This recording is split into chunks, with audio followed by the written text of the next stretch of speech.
नमस्ते आदाब, मैं एंकर दिव्या Kamble CBN news 18 में आपका स्वागत करती हूँ।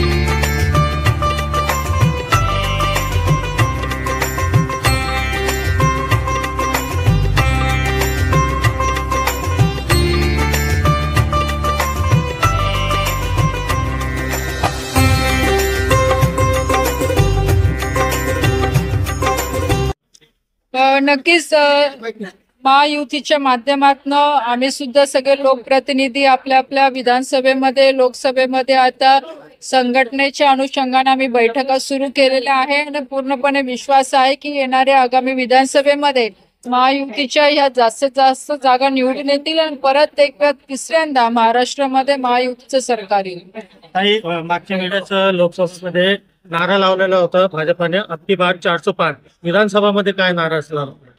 नारा नाही, आमचा विकासाचाच नारा आहे। कारण की आपण बघू शकतात की यावेळेस राज्य सरकारने आता बजेटमध्ये जे झालं बजेट त्यामध्ये खूप चांगल्या योजना लोकांच्या हितासाठी योजना जाहीर केलेल्या आहे। आज लाडकी बहिणाचं आपण बघू शकतात की प्रत्येक गावागावामध्ये खूप चांगला प्रतिसाद मिळतोय।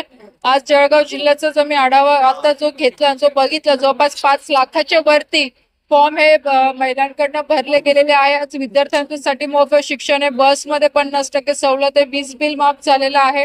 अशा अनेक योजना सांगण्यासारख्या आहे की राज्य सरकारने महाराष्ट्राच्या जनतेसाठी जाहीर केलेल्या आहे। केंद्र सरकारने एक निर्णय घेतलेला आहे वक्फ बोर्ड बद्दल काय मुस्लिम संघटनांनी याचा विरोध केलेला आहे काय? बघा, वक्फ बोर्डचा जो विषय आहे तो व्यवस्थित जे लोक विरोध करतायत त्यांनी आधी समजून घेण्याची गरज आहे। वक्फ बोर्ड काही सरकार अधिकार दाखवत नाही, फक्त त्याची नियमावली जी आहे ते व्यवस्थितपणे सुधारित पद्धतीने झाली पाहिजे की जेणेकरून लोकांना त्याचा त्रास होता कामा नये, यासाठी ते विधेयक आणलं जातं। केंद्र सरकारने अजून एक निर्णय घेतलेला आहे, जालना ते जळगाव असा एक रेल्वे मार्गाचा निर्णय घेतलेला आहे। त्यासाठी मी आदरणीय आपल्या देशाचे प्रधानमंत्री नरेंद्रभाई मोदी यांचे खूप मनापासून आभार मानेन। त्याचबरोबर आपले वैष्णव साहेब रेल्वे मंत्री आणि मागच्या काळामध्ये जालन्याचे आपले राज्यमंत्री रावसाहेब दानवे साहेब यांच्या माध्यमातून आणि आपल्या जळगाव जिल्ह्याचाही प्रयत्न होता की मराठवाडा आणि खानदेश रेल्वेच्या माध्यमातून जोडला गेला पाहिजे।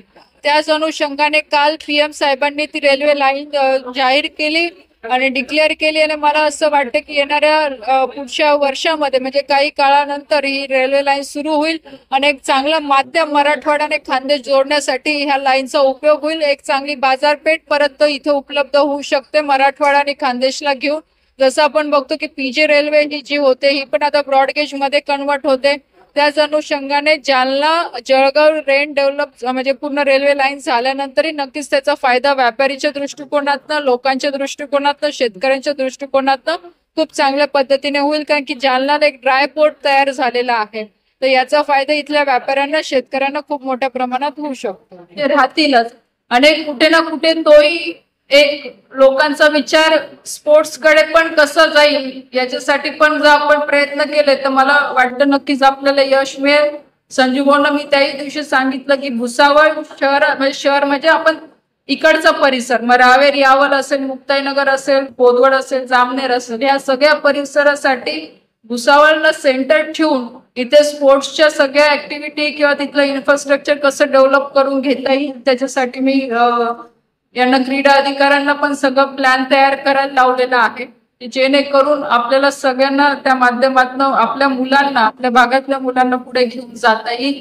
खूप चांगला स्कोप आहे कारण की आपण कधी ते डिपार्टमेंट बघितलेलं नव्हतं पण आता मला हळूहळू शिकायला भेटतंय, तर नक्कीच खूप चांगलं काम आपण त्याच्यामध्ये करू शकतो। परत एक वेळ आपल्याला जाता जाता एवढंच सांगेन की संघटना ही खूप महत्वाची आहे। आज मी इथे उभी आहे मंत्री म्हणून ते पण संघटनेमुळेच आहे। संघटनेचं काम हे आपल्या सगळ्यांना जबाबदारीचं काम आहे, म्हणून आपणही सगळ्यांनी तेवढ्याच सिरियसनेसने आपल्याला करायचं आहे. आज तुम्ही इथे याच्यानंतर माझा सत्कार करणारच आहे तुम्ही सगळे लोक, म्हणून त्याच्यामुळे त्याच्याबद्दलही आपले सगळ्यांचे खूप खूप मनापासून आभार मानते.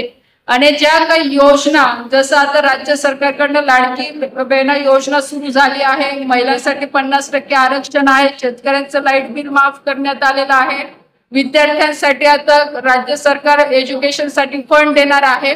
म्हणजे घरातलं कमीत कमी 5 ते 6 लोकांना राज्य सरकारकडनं आता अनुदान मिळतं आहे. तर हे अनुदान जे मिळतं आहे ते आपण प्रत्येकाने प्रत्येकाच्या घरी जाऊन हे सांगणं गरजेचं आहे. जसं इथे नंदूभाऊंनी सांगितलं की समोरचे लोक नॅरेटिव्ह सेट करून या लोकसभेमध्ये आपल्याला त्रास दिला, आणि जे विरोधकांकडनं जे काही आरोप केले जात आहे, जसं आता 2 दिवस आधी महाविकास आघाडीने म्हटलं की तुम्ही काय बहिणींसाठी काय योजना सुरू करताय, ते 1500 रुपयाने काय होणार आहे.